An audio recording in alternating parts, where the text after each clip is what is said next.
Well, I apologize about that again. um, my live stream got interrupted somehow. I don't know if it's a internet connection or what happened, but anyways, I'm back and I'm going to continue where I was.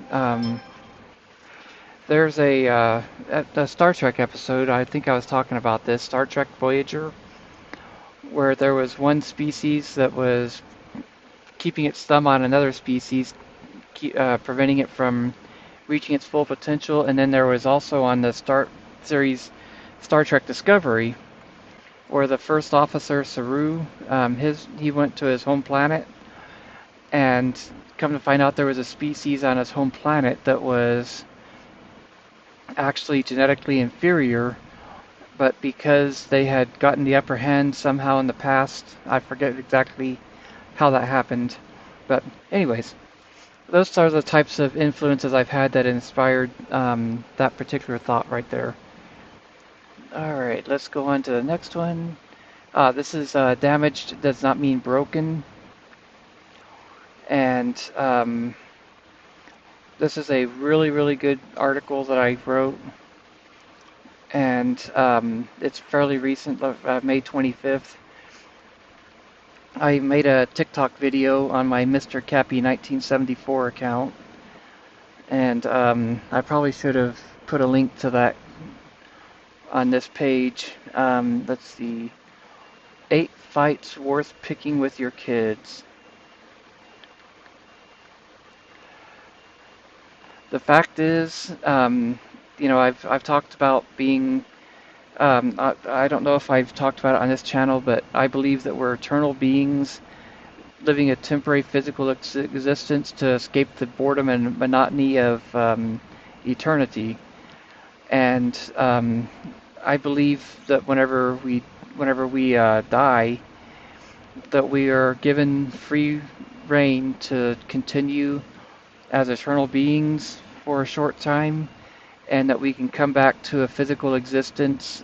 And I also believe there's more than just this planet available to choose from. But these are the. But whenever we come back, we do have some choice in who our parents are. And so, if parents would look at it as a fact, as in the context that their kids chose them as their parents, and we didn't choose our kids, but I believe that our kids chose us, and so we need to influence our kids the way that their eternal beings expected us to influence them, and not just say that our kids should have free reign. Now, if your philosophy has and always has been that your kids should make their own choices, then maybe that's why your kids chose you. It's a balancing act, and no two people are the same in that respect. But I go back to the fact that we all have common experiences, but nobody's experiences are exactly the same. Anyways, I don't know how I can explain that without getting people confused in that issue, but I don't want to go back and forth on one sitting. So, anyways, the next this is an ad about my first live stream that I did back on the 7th of July. That's the one that you can see in the camera, the picture on the camera there. That whoops.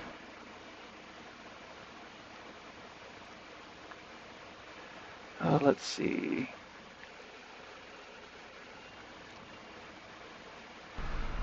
All right, when you look at the, let me pause that before it starts.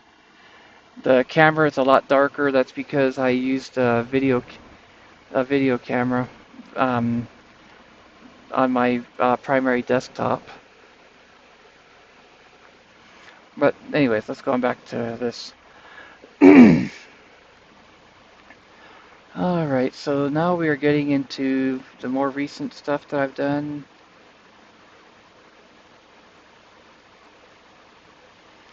Okay, this is whenever I was talking about one of my TikTok videos. It's not showing up for some reason.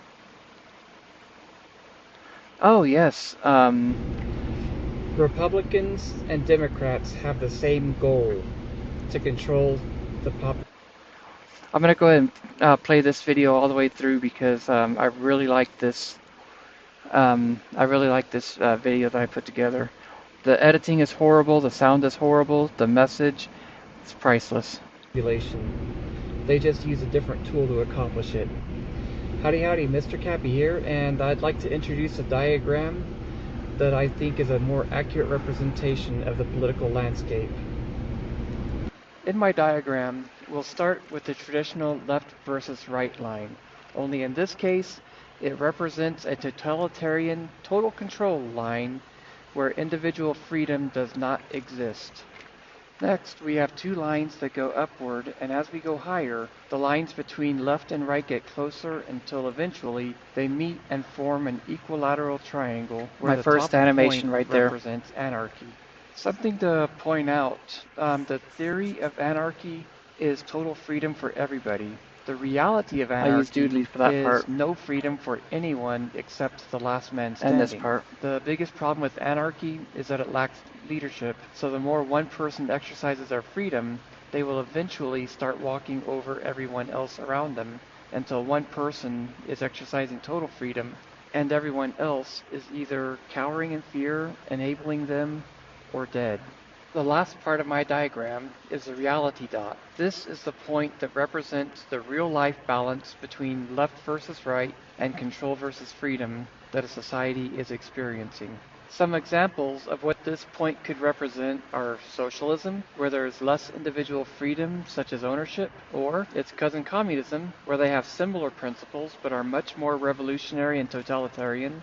And to the right, we have capitalism, where corporations would have the ability to dictate policy in such a way that economic power would be centralized to a great degree, and we would live for furthering economic progress to the exclusion of individual pursuit of happiness. A little side note, I've toyed with the idea of making this a pyramid instead of a triangle, because on the control plane there's a third part. This is the one mistake that I made in this or one thing that could be looked at as a mistake. I later learned that a pyramid is usually four sides, and I knew that, but I didn't think about it whenever I was making this video. But anyways, there could actually be a fourth point on this control plane, and that's the left, right, religion, and unions. My